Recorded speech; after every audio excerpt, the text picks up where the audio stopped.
Dungeons mod adds some new bosses into Minecraft. You can find these spawning in some new structures, while there's other mobs that could spawn naturally in the game world. I've mentioned this mod a few times on my channel, and I wanted to cover everything it has to offer. One of the first locations you might find is the castle. It is an elevated structure which contains lots of guards, which are easy enough to defeat. Some of these guards that are wearing armor have permanent regeneration. You can try trapping them or blowing them up with TNT. At the top of the castle is the king, sitting atop his throne. The king has 250 health and 15 points of armor. To fight the king, it's recommended to bring potions, as every time you eat food, the king will fire a golden pickaxe, which can deal lots of damage. He's also able to clean the arena, meaning any blocks you place down can be destroyed. If you see the king raise his hand, he might be casting the Midas Touch ability. This will turn one of your armor pieces into gold, probably downgrading it. It's also going to be cursed with the Curse of Binding, meaning it can't be removed. Some other abilities the king can cast include launching pickaxes at players, or summoning bookshelves which fire books at the player. Another ability to watch out for is Fell into Madness, where the king will return to the throne and inflict damage onto himself. If you don't place gold blocks on top of the obsidian, he'll explode, destroying the castle and probably killing you. Once you defeat the king, he'll return the items that you lose to Midas Touch. He'll also drop books, the Great King's Hoe, and the King's Crown. When equipping the crown, it will summon 2 guards who can fight for you. The next structure is the lab, which is underground, but you can find an entrance spawning on the surface. The lab is a large circular structure filled with slime wolves and scientists. They're going to attack you instantly, throwing potions at you. I wouldn't enter the lab unless you have endgame equipment. In the middle of the lab is the crawler, which has 300 health. Don't attack it straight away, as it has a shield. You'll find around 11 redstone blocks which are connected to the crawler. Each one of these will provide the crawler with 20 health per second, with extra regeneration effects. Once you've broken all these blocks, you'll see the animated shield effects disappear. Then you can start to fight the crawler. Even with these redstone blocks broken, the crawler still has lots of health regeneration, making him almost impossible to kill without good equipment. It has 2 abilities, where it can jump in the air, landing to inflict damage, or it can snuggle, dealing magic damage, which is proportional to the number of items in the player's inventory. If you're able to defeat the crawler, it can drop redstone dust, as well as experimental armor, which is just extremely powerful enchanted chainmail. There's also a rare chance to receive the crawler armor. With it equipped, every 3 stacks of redstone blocks in the player's inventory will provide the regeneration effect up to a maximum of 3. The ship can be found underwater, and it's a wreck. Nearby is the Kraken, which is the cause of the ship sinking.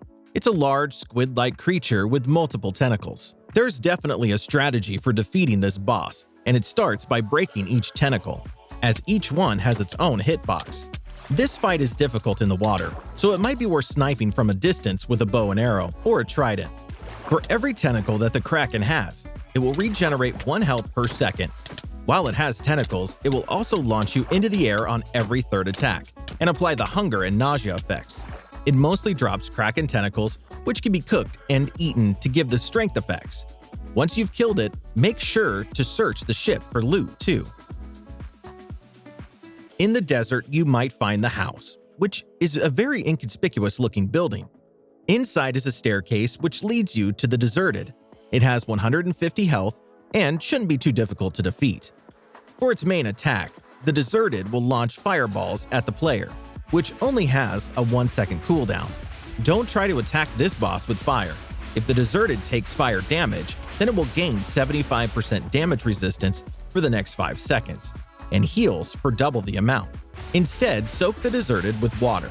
When it touches water, the deserted will occasionally be disabled during the fight, and its armor will be reduced to 0 points for 12 seconds. You could drop the Ancient Sorcerer's Sword, which has sharpness 10 applied, but it's made from wood as well as sand. There's also a chance to receive the Sand Bucket, which summons the Sand Cloud mount. When riding the mount, you'll be able to fly, and it can be picked up again with a bucket. Another underground location is the mines, which is where you can find the iron slime. It doesn't deal too much damage, but it's probably the most obnoxious and annoying fight with Dungeons mod. Every time the iron slime hits you, it will hit you with the slowness effect, which really messes with your field of view. It also knocks you back, and when it does that, it has a chance to regenerate health. So if you can, you should try and trap the iron slime in an area using cobwebs or water. Your sword won't hurt it either. Instead, you'll have to use a pickaxe, ideally one made of diamond or netherite. If you use iron equipment, then the damage received will be increased by 700%, so definitely don't bring any iron. When the iron slime is on fire, it takes double damage, so take that into consideration. Over time, it gets smaller throughout the fight until its armor is broken. Then it can be attacked with a sword or bow. It drops slime balls, an enchanted pickaxe, and iron ingots. It's able to drop the ore detector too, which will beep and change pitch as you get closer to the selected ore. Make sure to collect all the iron blocks from the mines as well. The sun is the next boss, and it isn't found naturally. Instead, it needs to be summoned. Make sure you have 6 points of armor and 6 points of health. This will equal 3 chests and heart icons above the hotbar. Add 6 iron blocks and then set yourself on fire in the nether. You can equip all your items again after. It's going to be very difficult to beat. The only way to damage the sun is to build a blue ice bomb. You need to create a 3x3 block of blue ice with a TNT in the middle. When you ignite the TNT, it will deal damage to the sun as long as it's nearby, with it taking a sixth of its maximum health. You're going to be permanently on fire and probably take lots of fall damage, so make sure you're well equipped. Over time, the sun will grow in size and cast abilities that cause explosions, launch giant obsidian, and cause solar storms which deal fire damage. If you're able to defeat this boss, you can receive the Sun Overdrive, which can advance time by 12 hours. Or you can receive the Sun Core, which is a light source block, but it can also be used to craft the Charge Launcher, which is a weapon that launches fire charges. The final boss is the Void Master, and it can be found in the End Dimension.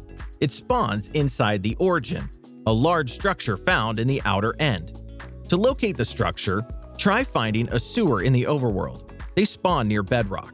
At the center of a sewer is a shulker box, which contains an unstable map. You can open this in the end to show the Origin on a map. Some things to note about the Void Master are that its attacks can apply blindness, all explosions are disabled, and any blocks that are placed or destroyed will be reverted. Any attack that deal over 30 damage will also be cancelled and returned to the player, but doubled. There's 3 phases to the fight, where the Void Master will cast different abilities like attracting players to the center and firing lasers. These phases change for every third of health that is lost. It's probably best to use ranged weapons to defeat this boss. This is a very intense and difficult fight. You'll need the best equipment possible, as well as a beacon. If you can kill the Void Master, it will drop a maximum level enchantment, which can be something like Sharpness 50 or Looting 50. You can also get the Void Tome, which fires lasers at targets, and it has a recharge period. The first item worth creating is the Home Gem. It can be crafted from 4 redstone blocks and an ender pearl.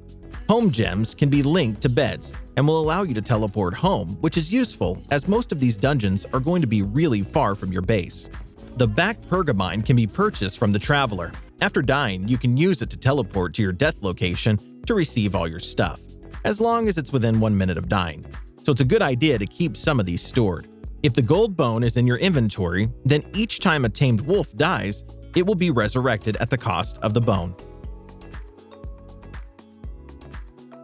There's lots of other creatures included with the mod, which can be found spawning naturally. The first is anthermites, which look like ants. These attack the player and can set them on fire. They're quite annoying, so you can disable these along with any other creatures in the mod's configuration. Mimics look like regular chests, so will be disguised. If you open them, they'll come to life and attack. Rogues are very fast and can steal the items you're carrying. You'll have to kill them to get them back. In the water, you can find piranhas, which are going to take bites out of you. In a Halloween update, some additional creatures were added, like Notehead, who's inspired by Siren Head, or crows, who can be tamed with rotten flesh or poisonous potatoes to attack enemies. The Deadhound is the dead equivalent of wolves and counts as undead enemies, whereas Haunters can phase through blocks and can have a chance at spawning when a player dies. These also drop the Soul Bottle, which can be used to invoke the Lord Skeleton. The Lord Skeleton is a mini-boss, and if you come across the chapel, you can summon it inside there by using a soul bottle on the carved pumpkin during the night. But you can also construct it yourself using bone blocks during the fight. The Lord Skeleton spawns Haunters and Deadhounds, and it has close to 200 health in total. Some creatures added with the winter update are leeches, which can be found underground in Minecraft's snowier biomes. The Pice can be tamed with ice or birch leaves, and when it takes damage, they can have a chance to give the resistance effect to their owner. The Whirlwind has some strong suction power and is able to throw players around, and it takes the most damage from shovels. Finally, there is the Pitcher, which is a hostile plant that'll grab and kill other creatures in your world. You can attack them with a hoe or shears to make them drop what they're holding. The final mini-boss is the Winter Hunter, and the first way to summon it is to offer a sacrifice to the Pitcher. Or you can jump into a pitcher without wearing armor, which will summon the boss. During the fight, the Winter Hunter will summon both pitchers and hostile wolves, which attack the player, and it uses a bow. But be careful, it is able to one-shot players, even if they're wearing netherite equipment. It drops the potion straw, which can be used to drink potions quickly. I think that covers most of the mod. There's a lot to it, and lots of these bosses are really difficult to defeat. I haven't been able to defeat some of them myself yet. But if you liked the video, leave a like and check out my channel for even more mods.